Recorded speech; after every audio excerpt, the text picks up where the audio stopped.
शिवसेना ठाकरे गटानं AB form देऊन देखील गणेश वानकर यांनी भाजपमध्ये प्रवेश केला। भाजपनं त्यांना उमेदवारी घोषित केली। आता या विषयावर गणेश वानकर यांनी प्रतिक्रिया दिली आहे। माध्यमांशी बोलताना गणेश वानकर यांनी काय म्हटलं बघा।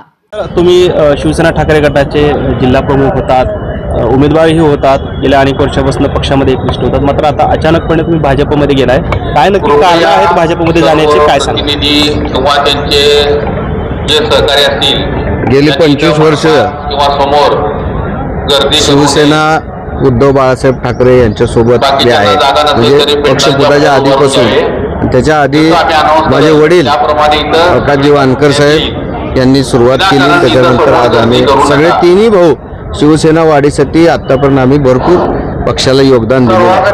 पक्षाबद्दल आमची कोणतीही तक्रार नाही, कोणतीही नाराजी नाही। ठाकरे परिवाराने मातोश्रीबद्दल आजही तितकाच आदर आहे, तितकंच त्यांच्यावर प्रेम आहे।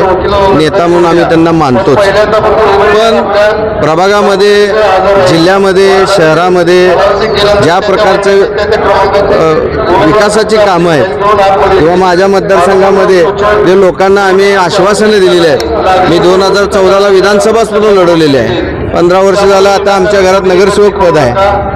हे करत असताना लोकांना जी आश्वासने दिलेली आहेत ते काम करण्यासाठी निधीची खूप मोठी गरज आहे आणि सातत्यानं आम्ही विरोधी पक्ष म्हणून आतापर्यंत आमची भूमिका बजावलेली आहे।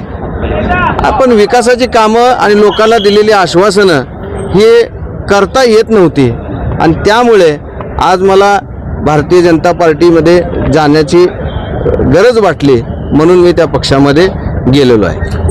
4 फॉर्म आपल्याकडे होते शिवसेना ठाकरे गटाचे, मात्र ते न भरता तुम्ही थेट भाजपचे फॉर्म भरल्यामुळं शहराध्यक्ष जे ते नाराज दिसत आहेत, त्यांचं म्हणणं तुम्ही पक्षाशी द्रोह केला। असं काय द्रोह वगैरे नाही आहे। मला माझ्या ज्या तत्कालीन पक्षातल्या कोणत्याही माझ्या सहकाऱ्यांवर कोणतीही टीका टिप्पणी करायची नाही आहे। मला सगळ्याच पक्षाकडून ऑफर होती, सगळेच पक्ष माझ्याकडे येऊन गेलेले आहेत। याचा अर्थ मी प्रभागापुरता मर्यादित नाही आहे। मी एक जिल्ह्याचं नेतृत्व करणारा एका पक्षाचा जिल्हा प्रमुख म्हणून काम केलेलं आहे आणि आज भारतीय जनता पार्टीमध्ये आमची जी वानकर परिवाराची ताकद आहे, जो आम्हाला मानणारा वर्ग आहे, तो पूर्णपणे आम्ही भारतीय जनता पार्टीमध्ये विलीन करून आज माननीय मोदी साहेब असतील, माननीय अमित शाह साहेब असतील आणि राज्याचे नेते माननीय मुख्यमंत्री देवेंद्रजी फडणवीस साहेब आणि आपले पालकमंत्री आदरणीय जयाभाऊ गोरे साहेब यांच्या नेतृत्वाखाली आणि आपले विजयकुमार देशमुख साहेब, सचिनदादा कल्याण शेट्टी साहेब, सुभाषबापू देशमुख, देवेंद्रदादा कोटे, आदरणीय दिलीपराव माने, त्याचबरोबर वहिनी तडवळकर साहेब यांच्या मार्गदर्शनाखाली भारतीय जनता पार्टी हा पक्ष आणखी मोठ्या प्रमाणात वाढवण्यासाठी त्यांच्या नेतृत्वाखाली आम्ही भारतीय जनता पार्टीत प्रवेश केलेला आहे।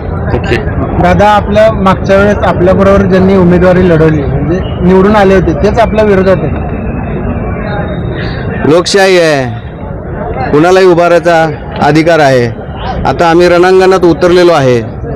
जनता जनार्दन मायमाऊली निर्णय घेणार आहे। येत्या 16 तारखेला भारतीय जनता पार्टीचे जास्तीत जास्त, आमचे तर 4 निवडून आणू, पण शहरामध्ये सुद्धा आम्ही सगळीकडे फिरून भारतीय जनता पार्टीचे जास्तीत जास्त नगरसेवक निवडून आणणारच आहोत आणि त्याचबरोबर येणाऱ्या जिल्हा परिषद पंचायत समितीला मी संबंध ग्रामीण भागामध्ये सुद्धा मी फिरणार आहे आणि भारतीय जनता पार्टीचं प्रामाणिकपणे काम करून आता सदैव त्यांच्याशी, आधी शिवसेनेमध्ये एकनिष्ठ म्हणून माझी ओळख निर्माण जी झाली होती, आता इथून पुढे सदैव भारतीय जनता पार्टीचा कार्यकर्ता आणि या सर्व नेत्यांना आपला नेता मानून त्यांच्या नेतृत्वाखाली, मार्गदर्शनाखाली एकनिष्ठपणे काम करेल असं वानकर परिवाराच्या वतीने मी ग्वाही देतो। दादा, पॅनलमध्ये कोण कोण आहे? आमच्या पॅनलमध्ये मी प्रभाग क्रमांक 6 मधून सर्वसाधारण म्हणून मी स्वतः गणेश वानकर आहे। त्याचबरोबर माझे जुने सहकारी जे माझ्यासोबत निवडून आलेले आहेत, माझ्या सुनील बापू खटके आहेत, त्याचबरोबर आमच्या मृण्मयीताई गवळी आहेत ओपन महिलामधून आणि SC महिलामधून आमच्या सोनाली गायकवाड ताई आहेत. ओके.